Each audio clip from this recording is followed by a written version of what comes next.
And we're in again, and we're trying to fight. So we're gonna stagger again. And we staggered.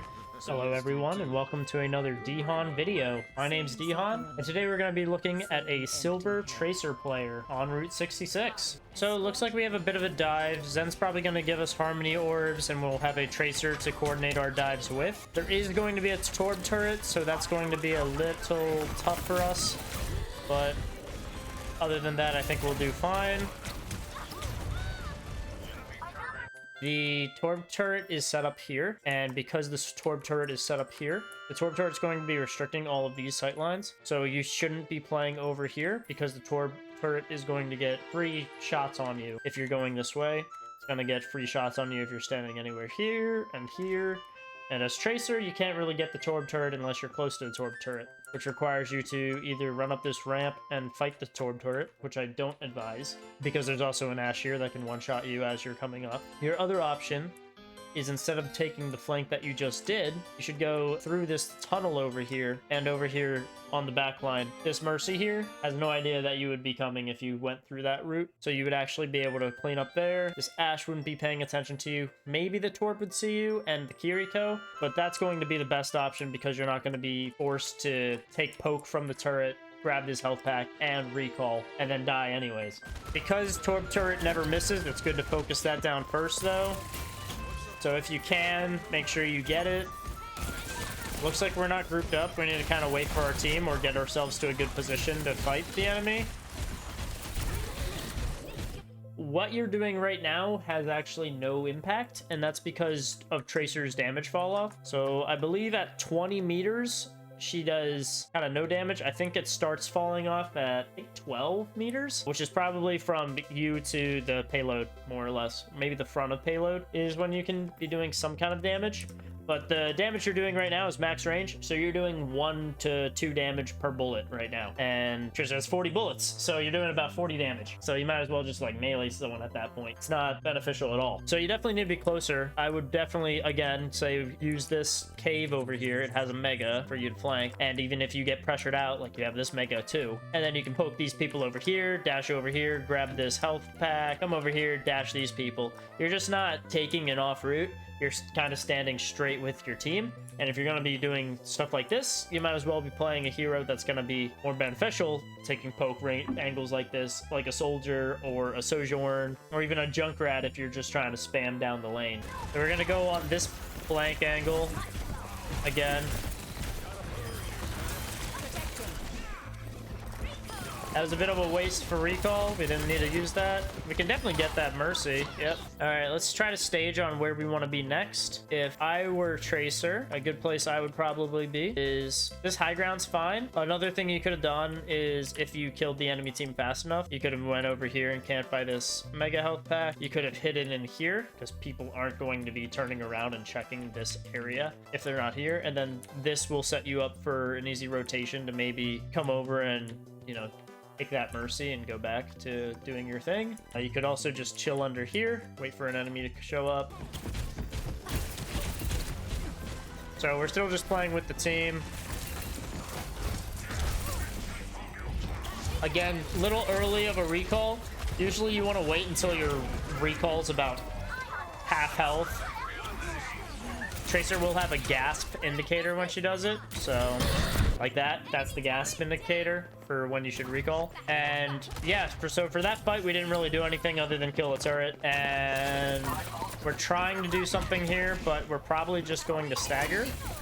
Yeah, so that's a big stagger. Staggering, what it does is now your team's going to go in for a 4v5. And you're not going to be back up for 10 seconds. And you're not going to be in the fight for like another 10 seconds. So your team's going to automatically be losing this fight because they don't have a number advantage. And so you just lost your diva, and we're in again, and we're trying to fight. So we're gonna stagger again. And we staggered. So it will just keep repeating like this. So we'll be down another 10 seconds, and now our Cassidy's going in, so he's probably going to stagger. Yep. And then this stagger will keep on repeating until you guys finally realize that you need to group up. So there needs to be a point at which you just decide, I'm not going to fight anymore. I'm going to just let the staggers happen. And we're going to all group up and we're all going to fight again. Because yes, you may have gotten that pick, but you lost that Zenyatta and D.Va while you got that pick. So you've wasted trans, bomb, pulse bomb, and now you're gonna lose your Cassidy because I believe he's fighting. Yep, so he staggers too. And so this entire attack has just been you staggering back and forth. And this is why it's important not to stagger in Overwatch. So we swap to Genji.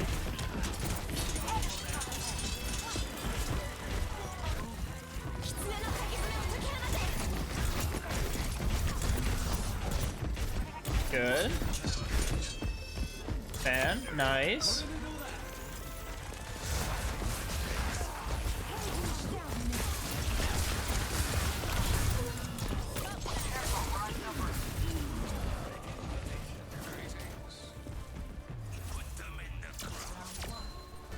Alright, so that was a rough attack. Only thing we could have done there is just make sure we're grouping up with our team, because a lot of that fighting was wasting ultimates, wasting abilities, wasting our own time by engaging in these fights, getting these picks, and then staggering for it. So we're just constantly staggering. So really no progress is being made. Alright, so we're playing Genji on defense. Tracer wasn't really working out, but Tracer also, we were playing at max distance. I think Genji's going to be a little better for you because Genji can at least play with the team a little bit more and spam his shuriken until he dashes in. With Tracer, you want to be looking for a lot more off angles and a lot heavier off angles because she can kind of be on her own because of how much mobility she has. So we're being a very aggressive Genji today, and we're going to be playing here. It's okay to do this for ult charge, but we just need to make sure that we get out as quick as possible, and it doesn't look like we're going to do that. Yep.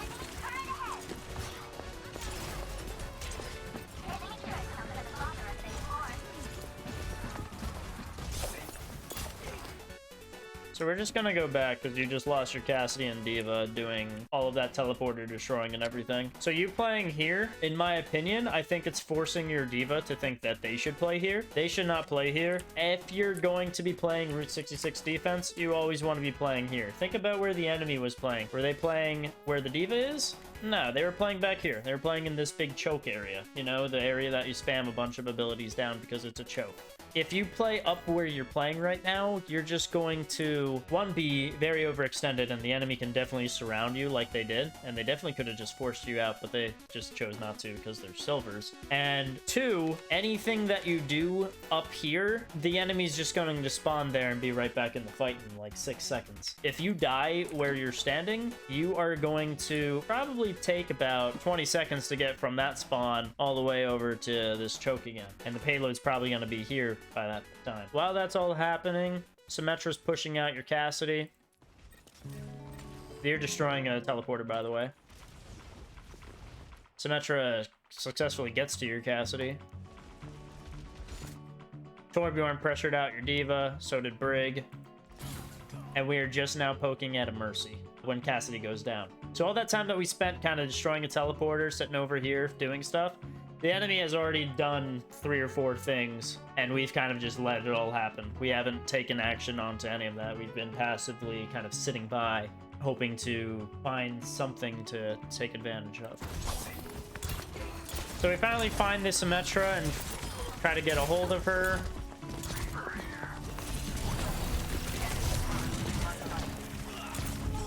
And we get caught out because of Symmetra turrets.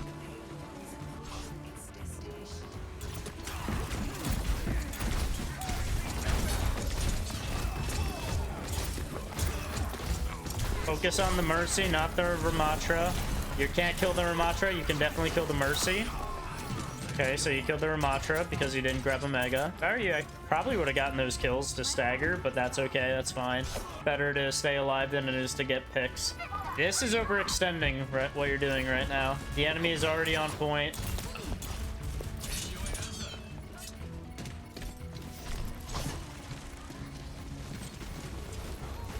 They took your D.Va. And we got a turret.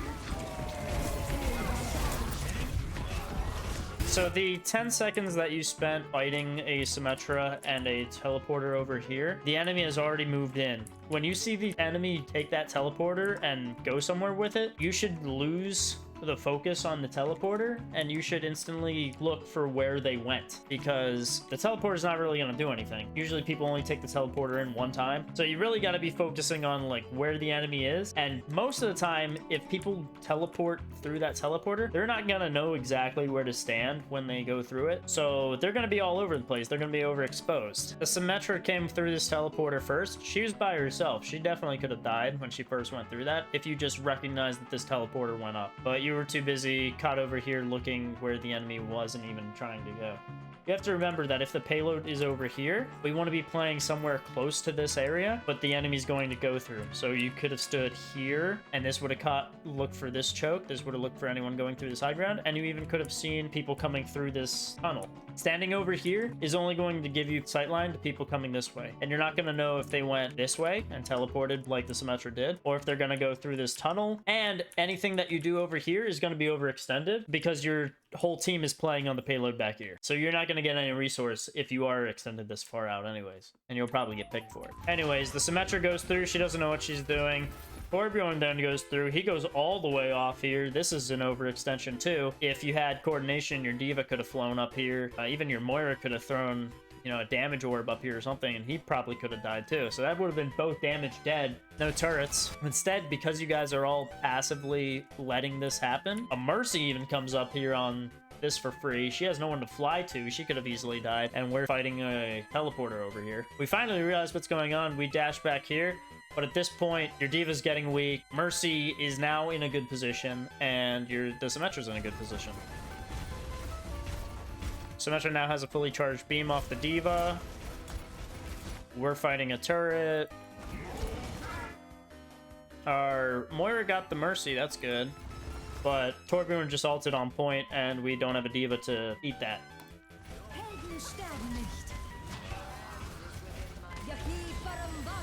And finally, Symmetra just throws up a wall to protect their team for good. Reaper does have a good ult. And yeah, Ramacho's in his goated form, so he's not gonna lose. So yeah, I would say all of that could have been avoided if we just played defense better and we staged for what we thought they were gonna do. And like I said, the pathing that the enemy team took made it so easy for us to just clean up those kills, and that would have been easy kills and also easy staggers, and we could have done exactly what they just did to us on attack. So things we need to work on in general: as Tracer, you definitely don't want to be as far back as I saw that you were. That was way too far of a distance for her to be shooting. You were doing almost no damage, even though it said you were getting hit markers. You were doing like 1 damage a bullet, or maybe even half a damage a bullet. The pathing that you took to flank wasn't the best, as it only led you to 1 or 2 health packs. I definitely would have recommended going through the tunnel, because that would lead you to about 3. And the enemy doesn't really look through that tunnel spot as much because it's kind of out of sight, and as the saying goes, out of sight, out of mind. If you went right like you were doing, they can kind of see that you're going that way, and so they're like, okay, yeah, that person's going that way, I see them. Less people catch the tunnel rotation. And other thing I'm gonna say is just make sure we're doing more actions per minute. We're just doing more than what we were doing. You had about 10 to 15 seconds while the fight was happening that I wasn't seeing any impact from you. Your team was experiencing the whole thing unfold into them. And don't stagger. Staggering is probably the worst thing you can do in Overwatch, because it wastes about 40 seconds of your team's time, and there's only 4 minutes of pushing. So if you stagger 2 or 3 times, you've lost about 2 or 3 team fights already from just staggering. Anyways, I hope this helps, and be climbing.